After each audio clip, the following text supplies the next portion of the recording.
Cette étudiante avait perdu espoir. Cette étudiante était en entreprise dans un milieu qui ne l'arrangeait pas. Elle n'arrivait pas à se développer. Dans cette vidéo, je vais te raconter cette histoire et nous allons voir comment est-ce que tu peux exactement appliquer certains principes, certains conseils que je vais mettre à la fin de cette vidéo à ta disposition dans ta propre vie. Que tu aimerais venir en Allemagne ou même que tu es déjà en Allemagne. Et peut-être même si tu es en Afrique, tu ne veux pas venir en Allemagne, alors cette vidéo est aussi importante pour toi. Avant de continuer, je t'invite à faire deux choses. Tu t'abonnes et tu actives la cloche pour ne plus manquer mes prochaines vidéos et tu partages bien sûr la vidéo à la fin au maximum. Alors une fois, je me suis déplacé, je suis allé en mission dans une autre entreprise. Et je me suis rendu compte, quand je me baladais dans cette entreprise, j'observais, je regardais l'atmosphère et tout. J'ai rencontré une Africaine qui était assise dans un coin. Elle était assise dans un coin, elle était un peu comme un poulet renfermé sur elle-même. Je me suis demandé, je suis passé pour la première fois, j'ai fait comme si je n'avais rien vu. Après, je suis allé, j'ai continué à travailler avec des collègues et je suis revenu. Après, je suis revenu vers elle, je lui ai demandé... on a pris contact, je lui ai demandé pourquoi est-ce que tu es assise comme ça, ta position, elle n'est pas, tu n'as l'air pas dégagé, tu as l'air renfermé. Quel est le problème? Est-ce qu'on peut causer? Elle m'a dit, elle préfère qu'on se voie à la pause. Elle ne voulait pas qu'on commence le sujet en entreprise. Donc nous sommes allés à la pause. À la pause, donc, on a commencé à échanger ensemble. Elle m'a dit, elle ne se sent pas à l'aise là où elle n'est pas épanouie, elle se sent pressée par ses collègues, pressée par son chef. Et elle m'a aussi fait comprendre que, en principe, elle avait postulé en entreprise pour une tâche à faire pour son stage. Mais arrivant en entreprise, on lui a donné plutôt une autre tâche. Elle n'était pas réellement accompagnée. Ce qui fait que tout ça a commencé à jouer sur elle. Et même la tâche dont elle devait exécuter en entreprise, ce n'était pas ça. Et l'autre tâche même aussi qu'elle était en train d'exécuter, elle était pressée. Donc, elle ne se sentait pas dans le milieu et elle était un peu déçue de son stage étudiant. Alors, pourquoi est-ce que je te raconte cette histoire? Que tu sois au Cameroun, en Afrique, tu veux venir en Allemagne et que tu sois même déjà en Allemagne. Et un jour, tu aimerais faire le stage dans une entreprise. Ce que tu dois comprendre, en fait, c'est que il y a deux manières de voir la chose. La première manière, en fait, c'est que tu tombes sur le coup de chance. Ça veut dire que quand tu arrives en entreprise, la tâche pour laquelle tu as postulé, tu fais réellement ça. Ou alors, tu peux arriver en entreprise et les ingénieurs... tu utilises comme les faiseurs de café. Donc, ça veut dire que on dit souvent en fait que les étudiants qui font le stage et tout, ce sont les faiseurs de café. Hein? Donc, on ne leur donne pas vraiment des tâches techniques, des tâches vraiment factuelles qui leur permettent de se développer. On va leur donner un faux truc qu'ils vont faire comme ça. Et ça ne va vraiment pas leur apporter quelque chose en termes de croissance. Alors, maintenant, le deuxième point, assez intéressant, c'est la confiance.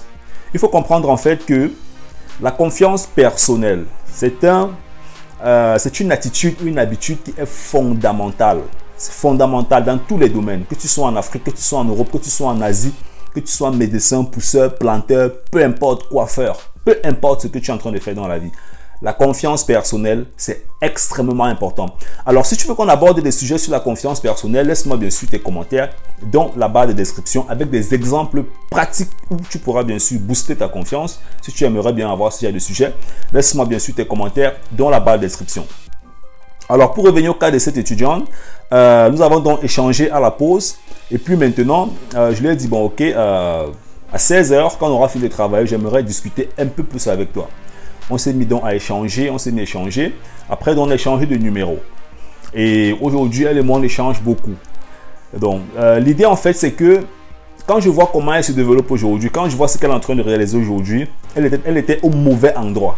Elle était au mauvais endroit. Et dans cet endroit, elle ne pouvait pas se développer.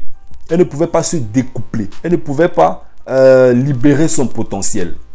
Pourquoi? Parce qu'elle avait une pression. Et ça l'a renfermée en elle-même. Tu vois, ça l'a renfermée. Elle est rentrée dans un nid intérieur. Dans un nid intérieur, ça veut dire qu'elle n'arrivait plus à s'exprimer. Et quand ça continue comme ça peut peut-être amener à la dépression. Ou bien ça peut aussi même amener à des problèmes psychologiques. Parce que tu es dans un environnement où tu n'es pas compris. Et parce que tu n'es pas compris, sur le plan intérieur, tu dois... trouver un certain équilibre. Et de l'autre côté, à l'université, tu dois livrer un résultat. Parce que l'université, c'est que tu es en train de faire ton stage.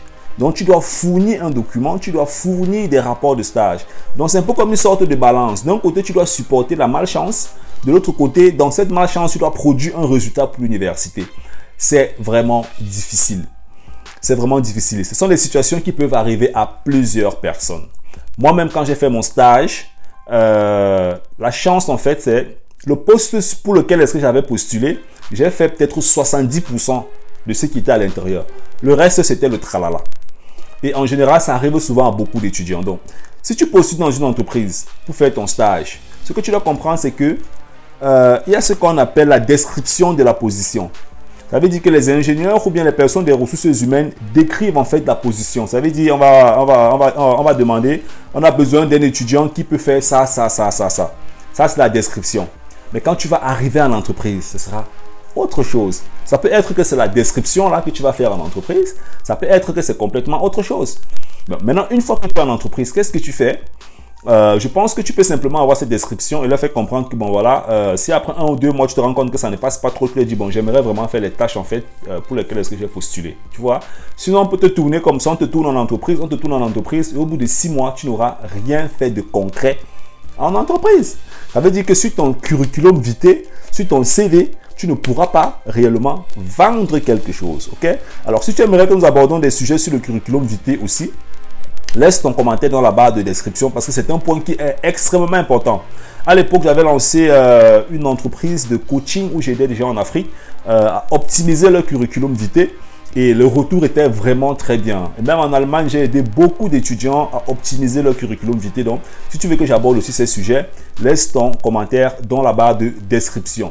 Alors que donc, comme je disais, il faut absolument faire attention parce que ce que tu fais dans ton stage aura des répercussions sur ce que tu vas écrire dans ton curriculum vitae.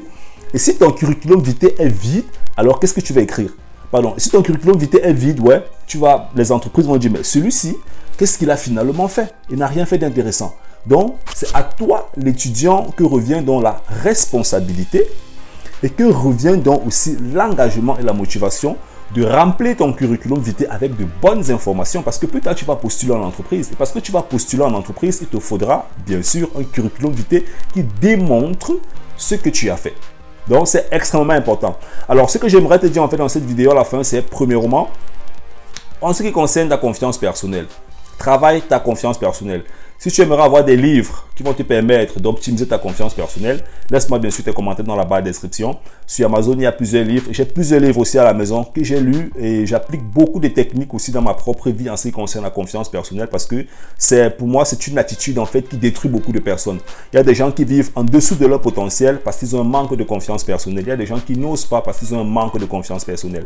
Il y a des gens qui n'arrivent même pas à s'exprimer parce qu'ils ont un manque de confiance personnelle. Donc la confiance personnelle, c'est extrêmement important. Et le deuxième point exactement, c'est de pouvoir définir ce que tu aimerais réellement atteindre, que ce soit en entreprise, pour ton stage, que ce soit même pour ta propre vie. Parce qu'à ce niveau, tu sais exactement comment est-ce que tu vas te développer et comment est-ce que tu vas contrôler tes objectifs.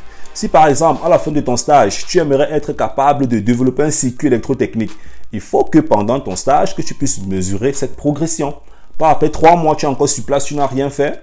Et on ne fait que te tourner en entreprise. Non, il faut que tu sois capable aussi de redonner un certain retour et de faire comprendre que, ah ok, ça fait déjà 3 mois, je n'ai rien fait, je fais que faire les cafés ici en entreprise. Mais qu'est-ce qui se passe? Donc, il faut vraiment que tu puisses interagir, c'est important, c'est important.